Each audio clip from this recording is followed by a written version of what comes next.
We have been exploring this month the idea of the constancy of change. And one of the things that we seem to be able to agree on, if the only thing, is that everything changes. You noticed? Everything is constantly changing and evolving and becoming and dissipating and coming back into being. And so my advice to you is get used to it. All right, let's go home. Let's call it good. You know, and I always joke about it because we know this. We know that form changes. We know that the outer is always in this process of evolving and becoming. And yet, there is that part of us, all of us, that wants things just to be the same. Right? So we're caught in this ongoing struggle to have life be the way we want it. And then life does whatever the heck it wants. And then we get mad. So, for me, I've discovered that my peace and my salvation lies in the ability to remain centered in the divine. This song that we sang earlier, I love it. God will never change. You see, the eternal being, the internal being, the infinite being is constant in itself. Life is always being life. Love is always being love. Peace is always being peace. Wholeness is always wholeness. And so if we are externally focused, then we're always at the effect of the world. And people are coming and people are going and life is changing. And if we have our identity more towards the external than towards the internal, then we feel buffeted by life all the time. But when we can develop that capacity to live in our spiritual state of being, to recognize this inner dimension, this kingdom of heaven as Jesus referred to it, then we can find peace and we can find wholeness. Now, it doesn't mean that life around us stops changing, but we can be less at the effect of the change. Just this week, we've had 2 pretty significant deaths in our community. They've been very painful, and so, you know, we certainly reach out and surround those going through this experience in love. And so it's called me to always be in that place of knowing, because what I find in this job is that I'm always kind of watching not only my life unfold, but all of your lives unfold. And I was reminded, though, that in the same period of time when we had these 2 significant deaths, we also had a new baby being born to one couple and a new grandbaby being born into the community. So life is always moving. Jose Silva many years ago said, you know, if we could really see it, we would see planet Earth as like a giant airport for the soul. And souls are arriving and souls are departing, and it's all part of some larger cosmic scheme. But when it's our life, it feels less joyous or more joyous, depending on the circumstances.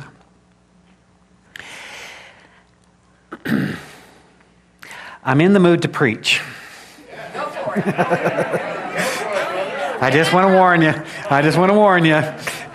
You know, it's Easter. I'm a former Baptist. You just got to see it coming, right? You got to see it coming. It's like, finally, I can talk about the Bible and not get in trouble. But you see, I want to put it in a context. As a child, as a good Southern Baptist child, I grew up on the Bible. We studied the Bible. We read the Bible. We were encouraged to understand the Bible according to a very limited context, but still, you know. And so that was really lovely for me. I liked Vacation Bible School. That was kind of fun. We had to make stuff out of salt clay. Remember that stuff? You know, the whole deal. But I always kind of had this question. And the question was, how can a loving God reward some, punish others, choose some? You know, it just didn't click. And so I took a few years off from the church. If 15, 20. So, just to make sure it wasn't working for me. And I formed this opinion, and my opinion was, I don't believe in organized religion. So sure enough, I found us. We're not very organized, so we fit the bill. And I began to take some classes. I began to study science of mind, and I began to study this Ernest Holmes textbook, and he'd make these references to Bible stuff. And I was like, ooh, just, skim past that. But as I kind of got into it, I was like, he's approaching this very differently. And then I discovered the middle of the book, all these stories of the Bible. And I began to see with new eyes and hear with new ears this word of wisdom, these words of truth, these words of profound understanding. I also began to understand it all in a different context, that rather than just it being a somewhat historical document, that there's a metaphorical and metaphysical aspect to that. And then I began to understand mythology, and I began to appreciate the wisdom of Joseph Campbell as he helped us to understand that we are all on a journey, and that we go through this cycle. And mythology, and must be warming up the universe. See, I'm getting ready to preach. I can tell you, don't blow out the circuits. We already lost the lights.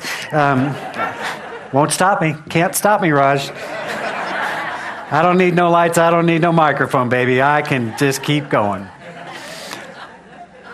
But you see, Joseph Campbell helped us understand that mythology is this beautiful stories of the soul that we have told ourselves through eternity, because we're all wondering, how did we get here? Why are we here? Where are we going? What is this all about? And so through the ages, we've told stories about ourselves to help us understand and find a context. But what I love Joseph Campbell says is he says this. He says, it's you. He said all of these symbols in mythology refer to you. So when we're reading stories, when we're reading, whether it's the Bible or any other sacred works, these are stories of our own consciousness and our own unfolding. In other words, mythic events represent the dynamics within the self that shape or thwart the transformation of our consciousness.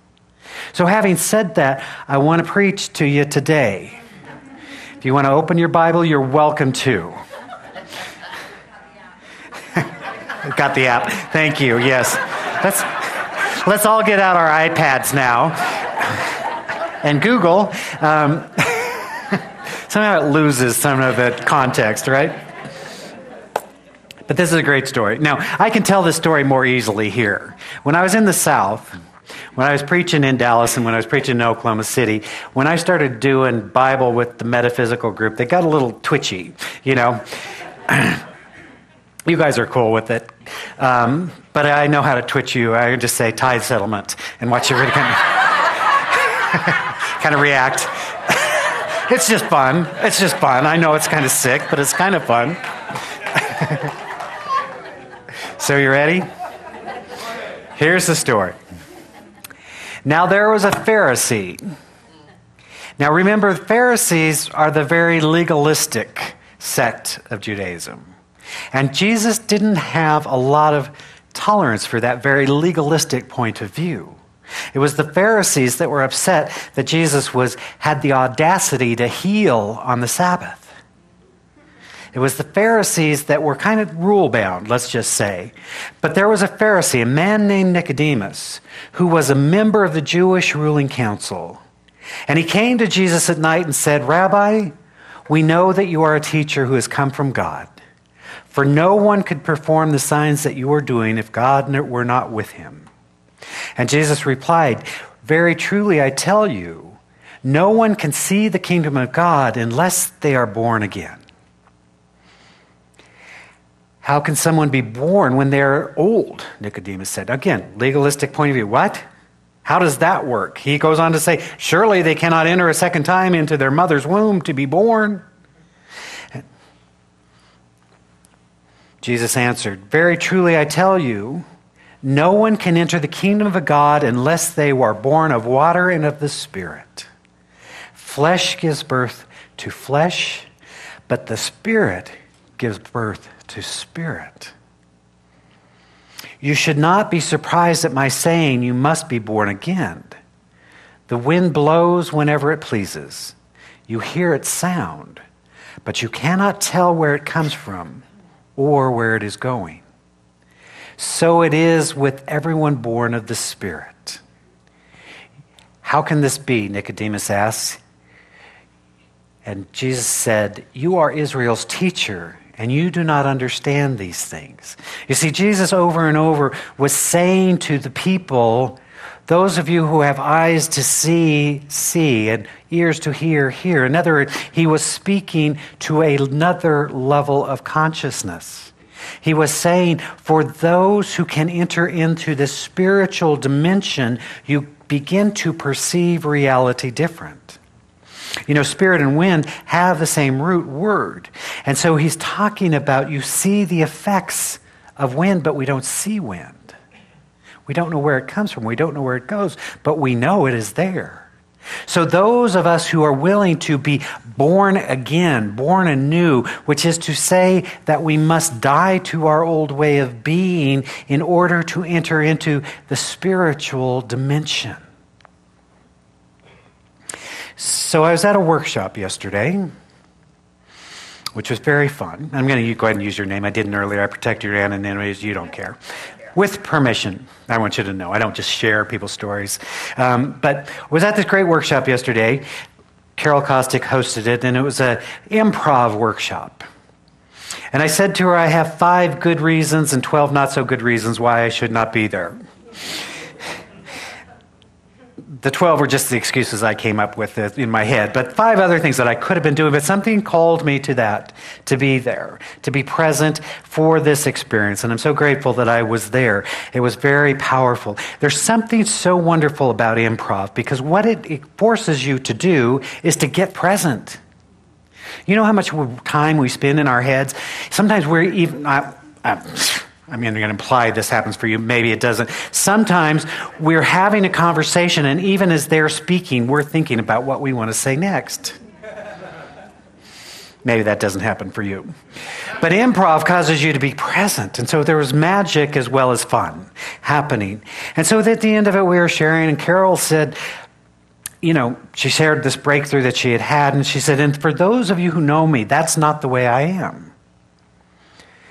And I said, Carol, I know you, and I only know you this way.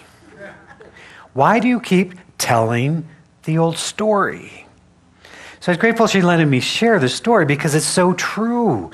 How often do we continue to tell our old story even when it's no longer true? I'm not sure if it ever was true, but I'm going to take your word. I'm going to, how am I know? But I know a different version.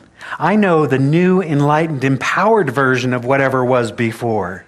And so I encouraged her, and I encouraged myself, and I encourage you, stop telling the old story. Begin the new story today. Think about this for a moment. It's all made up. Our entire lives are made up. Now, those of you who are clapping are like, yeah, my life's working. The rest of you are like,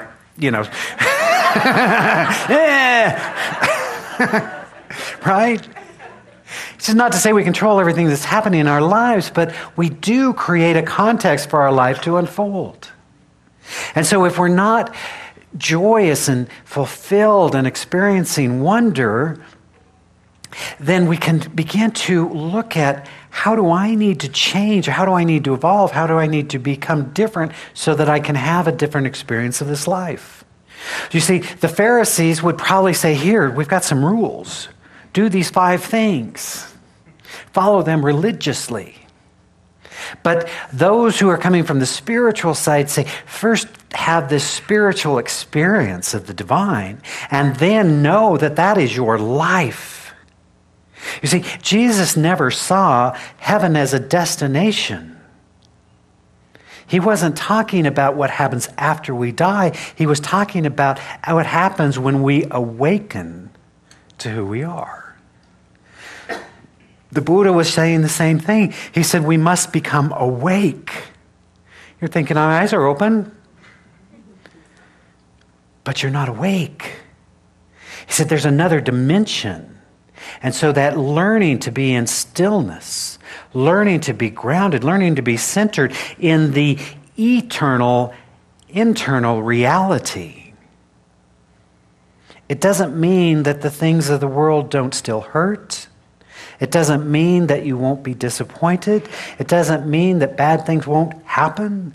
It means that you will have a context in which to be grounded in the presence of the ever-living and ever-loving God. He said, enter into this spiritual kingdom. And he said, you must be born again. You must die to the old story. You say, oh, that sounds good, but sometimes I just love my story. Right? It's like, okay, well then, but get it. It's a moment of choice.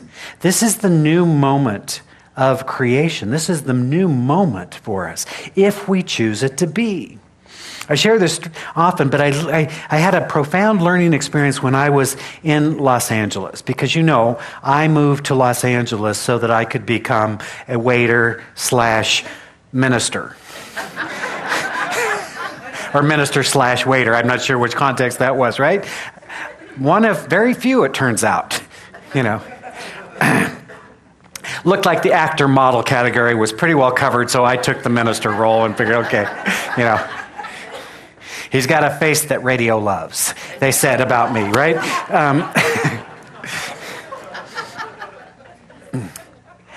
And in that, I met a lot of Hollywood people and people that were in the industry, as they call it there, and they were doing this, and I learned that a very wonderful thing happens when a movie is made. They film it, and they film different endings, and then they test market the various endings, and they figure out which one is usually most commercially viable, and that's the one that wins. Well, heck, if they can do that with a movie, why don't I do that with my life? If I don't like the way this tragedy's going, why not make it a comedy? Why not end, right? If it's all made up, if I'm the one making up the story. But here's what Ernest Holmes said, is you don't get to keep saying the same things over and over and expect different experience. You don't get to argue for your limitation and then expect that the universe is somehow going to change that. You have to move into alignment with the divine.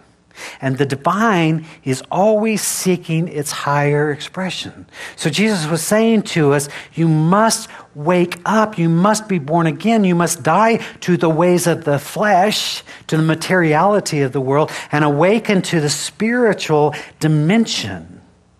And it is here that you find love. It is here that you find peace. It is here that you find wholeness.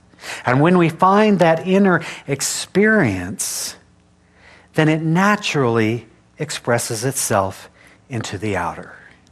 We must first align ourselves. So his message over and over was to help us to understand, at least in my opinion, is that we are in an experience of life and that we can awaken to a greater experience. It is not dependent upon us going anywhere. That it can be right here and right now if we are willing to be born again. To be born anew to this moment. What is happening right now? And you say, oh, but you don't understand my story, Marty. And I say, I'm going to slap you and your story. No, I would never do that. I would not do that. However,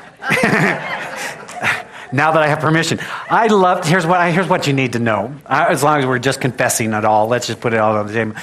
I loved getting to be in a format yesterday where I could play, because I got to be the bad boy. That was kind of fun. I even dropped the F-bomb a couple of times. It was, yeah. Life's good. You know, it takes so little to keep me entertained. That's just really kind of tragic in a way. But you see, we can be who we want to be. We can create the life that we want to have. We can be and change and evolve and grow. And it all starts within. Every message we get, it seems like in the world, says it all starts out here. Buy our product, and you'll have a better experience of our life. And so you go and you get the product. And the experience is still kind of the same, only you have brighter teeth, so there's nothing wrong with that, right? Okay, there's a point. I'm going to get to it. Oh, yeah. Oh, that God thing. Okay, yes.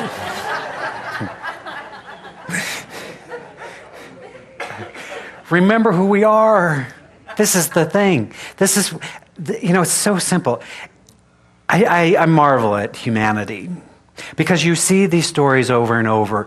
Now, whenever I tell these stories, I always want to be careful. I'm not diminishing what anybody else believes. I'm sharing with you what I've come to believe. And what I've come to believe is mythology. All of these, whether it's Christian mythology or Jewish mythology or Islam mythology or Greek mythology or whatever, they're stories about who we are. And we can read them at a literal level, or we can read them at a metaphorical level. For me, I love to read these at a metaphorical, as an understanding of who I am and my soul's evolution, so that I can appreciate that. But you see, this whole death and resurrection thing was not unique to Jesus. There are story after story after story of the gods who die and are reborn.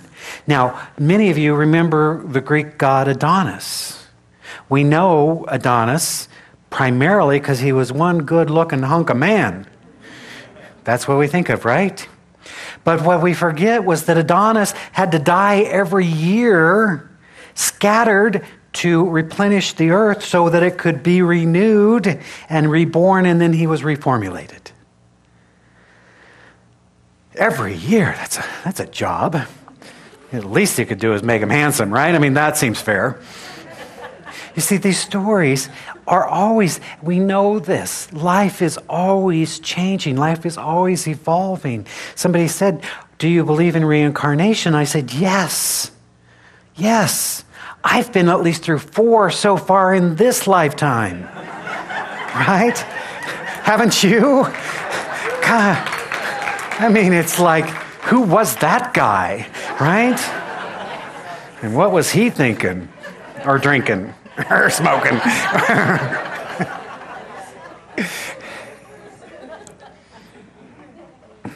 When we remember who we are, when we remember our divine origin, then we can join with Mathilde of Magdeburg, who was a 12th century mystic, who was, as is written, was visited by the Holy Spirit. At a very young age, she had an encounter with the divine, and then on a daily basis had this insight and awareness. And so she was encouraged to write down these missives, if you will, her sharing. I wanted to share this with you today. She writes, a fish cannot drown in water. A bird does not fall in the air. In the fire of creation, God doesn't vanish. The fire brightens.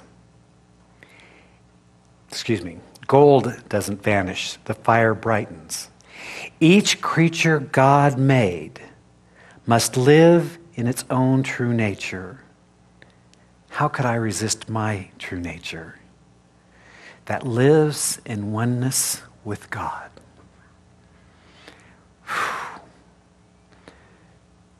The fire does not diminish gold, it brightens it. The fires of our life does not diminish the spirit of who we are. It brightens it if we are willing to remember our oneness with that living spirit. To remember that we do not give life to ourselves, but life is given to us. That we can either choose to live from the outer in or from the inner out. For me, I found living from the outer in to be extremely difficult and continue to. But in living from the inner, in the awareness, in the grounding of my holy life, then I move through this world with more grace, more ease, more peace. I invite you to join me on the journey. Let us pray. As we speak these words of truth, as we remember who we are, as we remember that there is indeed one divine intelligence, one infinite being, one divine presence, and that whatever name we assign that, it is bigger than that. Whether we call it God or Spirit or divine intelligence or the 10,000 other names, it is life itself, expressing in and through and as all creation.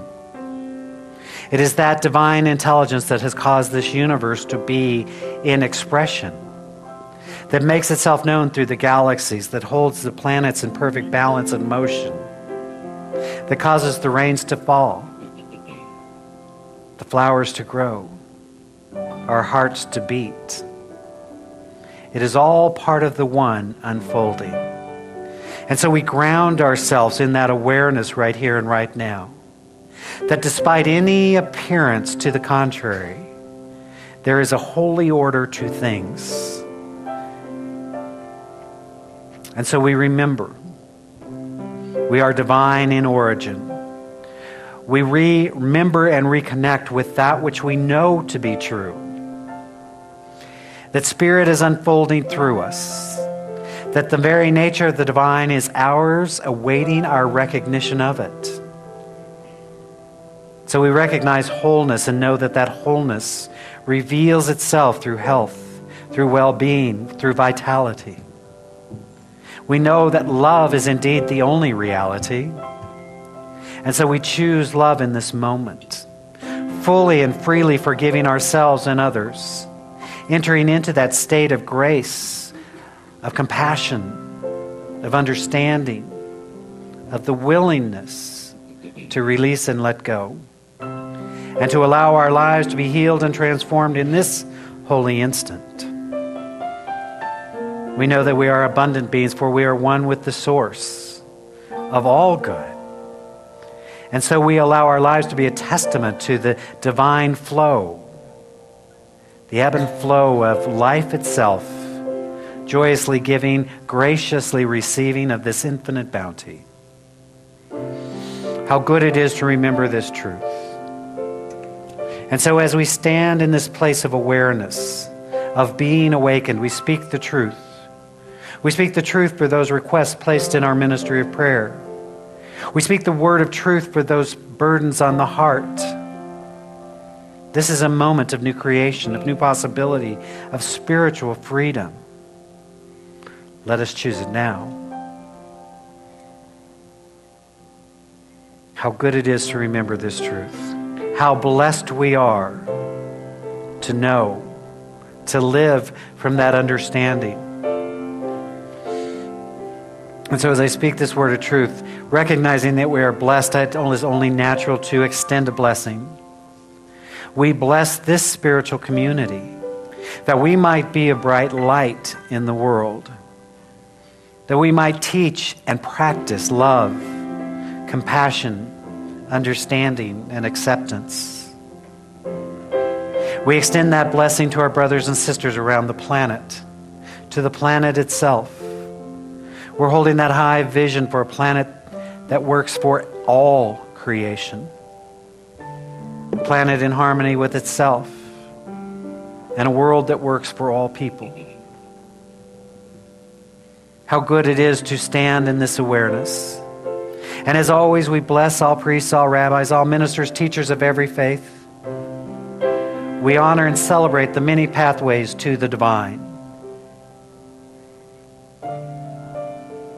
How good it is to know the truth and to be set free in knowing, to be transformed by the renewal of our minds. So in joy and gratitude, then, I'm simply giving thanks. I'm speaking this word of truth, releasing it to a law of mind that always works for the highest good of all concerned. And so in joy and gratitude, I invite you to join me in saying, and so it is.